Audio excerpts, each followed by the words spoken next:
ఎట్లా బతుకుడు ఏలా బతుకుడు తెలంగాణ జిల్లాలోన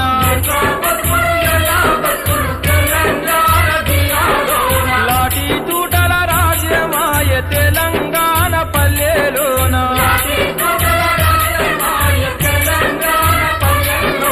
మీసం మొలిసిన కొడుకుల చూసి ఆశాలెన్నో పెంచుకుంటే చదువుకొని గొప్పోళ్ళయి సాతారని కలలు గంటే